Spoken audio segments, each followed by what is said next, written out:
Okay, so I planned a field herping trip for this morning, but it is 48 degrees out there. We had a storm roll in last night, brought in the cold with it, and so it ruined my opportunity to go out this morning to try to find some more wild herps.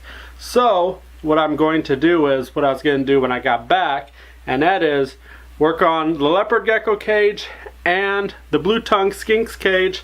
We're going to clean out the bedding, and it's time to set them up with fresh bedding and get things going. I've been spot cleaning it, but it needs to be all cleaned out. So that is what we're doing today.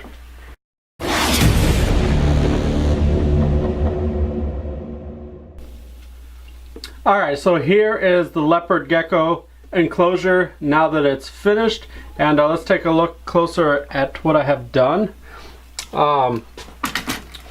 So I placed the egg laying container right over there, and I just kind of buried it in the substrate here, and then over here is, let's get the glare out of there, those multiple cork bark tubes that I had. And what I like about these is they create it makes it look a little natural, but it also, like, there's a tunnel there, and then it's a narrow slit here, but on the back side there's room for them to get up in there. So what I essentially did was try to create as much hiding spaces as I can for them, to where it's like a sight break, because they could hide back here, underneath here. Of course, they can get in the tubes if we go around the side. Let's see what we can do. Alright, well, let's wait for us to focus. Oh, of course, bunch of glare. Yeah, let me see if I can't fix this. Okay, we're still getting a lot of glare over in this corner here, but nonetheless, you can see that the gecko can climb into the tube there. So that's a hide, there's a hide, and of course they can get in between the tubes there. That creates a hide, that little gap right back there. And let's go back around to this side. And you can see right there inside the glare, there is that black, let's see if I can't block it. There's one of those black hides that you see in my snake cages. There's one of those in there, and of course they can also wedge themselves between that plastic man-made hide and the cork bark. Actually, you can see the tail to one of them right there. So what I'm getting at is there is multiple hiding places. If they feel like they need to get away from each other, there's plenty of hiding spaces. There's no competing for the same resource. There is plenty of available hiding places for them if they choose to. And if they choose to hide in the same spot, it's then so be it. I mean, as long as they're not fighting, which I watch out for, all is good. Again, this is a 20 long for 2 geckos. I realize I should have more space, and I will. But yeah, so this is what the new gecko cage looks like. Let's see if I can't back up and stay out of the glare. It's such dark.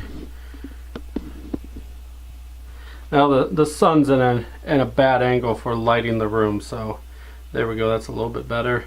So there you go. There you have it. So on this side we have a lot of stuff for them to hide in. Over here it's a little bit more open, and we also have the egg laying box over there, which has moist cocoa fiber and that sphagnum moss or something to that effect, I guess. So that is the leopard gecko cage. Now I am going to work on his cage next, but that's going to be in the next video, because well, you'll see why in the next video, but this guy is getting an upgrade as well, and we'll do these 2 guys' cage in the next video. So let's take a look at what else is going on in the reptile room. Okay, so I've got a little bit of a question I'm going to propose to you guys and see what you think. So speaking about changing up that, or cleaning out the blue tongue skink cage, looking at that, I have some options that let's just take a look at what I've got going on. So out in my garage, I have 3 aquariums. I have a 40-gallon breeder. I also have a 75-gallon tank, which is what the same as the tortoises are in. The blue tongue is blue tongue is in the 40-gallon down below, and I have a big 120-gallon aquarium, and that aquarium is it's 4 feet long, 2 feet deep, and 2 feet tall. So here's my thoughts. Now, the Savannah Monitor is in a 10-gallon aquarium. So let's just put SM for Savannah Monitor.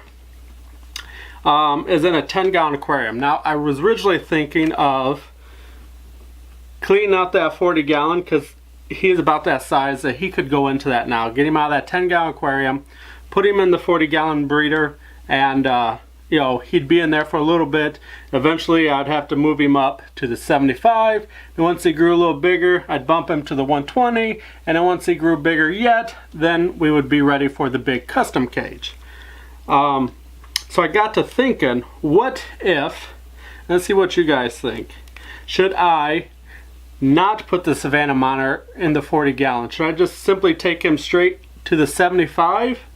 Or should I just go with the 120? Now mind you, he's about the size of a leopard gecko right now, and he's going to get big. So what I was thinking was, so if we go Savannah Monitor to the 75, that would leave that 40-gallon empty. And let's do LG, it's backwards, LG for the leopard geckos. And we could put the leopard geckos in the 45, put the Savannah in the 75, and just hold off on the 120. But then I got to thinking again, let's add the blue tongue skink into the equation. So let's just go BT, blue tongue skink. So this is my thoughts now. Let's take the Savannah Monitor and put it in the 120. Let's put the leopard geckos into the 40-gallon, and let's move the blue tongue skink into the 75. The 75 has a bigger footprint and would be a perfect size, a better size than the 40-gallon breeder that the blue tongue's in right now. Now the thing is, again, the Savannah Monitor is, you know, about yay big, about the size of a leopard gecko. Going into that 120 is my concern. But Savannah Monitors are an active monitor, or an active lizard, so I don't think that he's going to really have a problem living in this 120. So that's my question. Which scenario do you think works out best? Putting the Savannah into the 75, the 40, or the 120, and then, you know, we can play it out from there. I kind of have an idea of what I want to do, but I'm curious to see how you guys would handle this situation. So again, I've got 3 reptiles, and it's an upgrade for all of them. Regardless, you know, depending on how we shuffle these guys around, they're all going to get an upgrade. So tell me what you think. Comment below, and you know, just simply tell me how you would. This was you and your situation. How would you split these guys up? To find out what I'm gonna wait. I'm gonna wait and see what you guys come up with. You guys might think of something that I am overlooking or not considering with the way I'm thinking of setting this up. So that's where I'm coming to you guys. And so hey, what do you think? Okay, so right down here, that's a 40-gallon breeder. That is what the blue tongue skink is in right now. The tortoises are in a 75-gallon aquarium. To kind of give you an idea on size, you know, it's 4 foot long from end to end. I forget the depth and the height. But then the 20 long, or the 120-gallon tank, the biggest one I have, will have, I think this is 17 inches wide, so it will have another, what's that? So it will come out to 24 inches for the 120. So what do you think? Do you think that little lizard is going to do all right in that?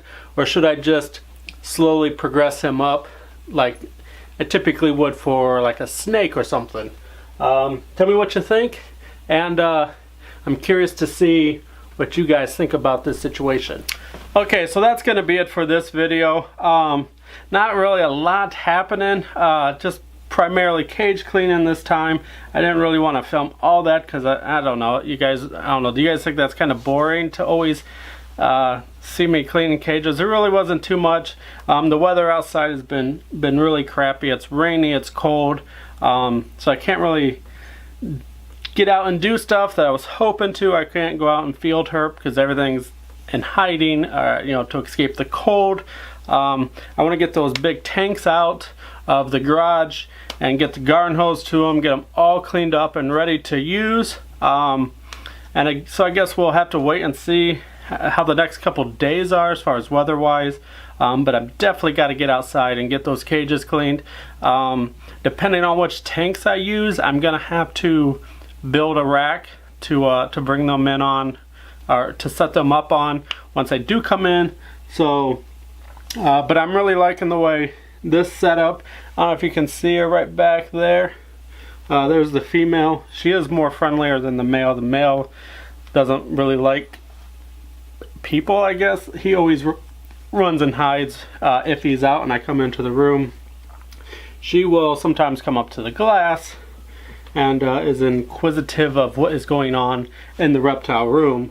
So that's going to be it for this video. Again, I'm curious to see your guys' comments, what your thoughts are on arranging these guys into bigger enclosures. I'm curious to just hear your guys' input. So that is going to be it for this video. Till next time, later. Shut up and sit down.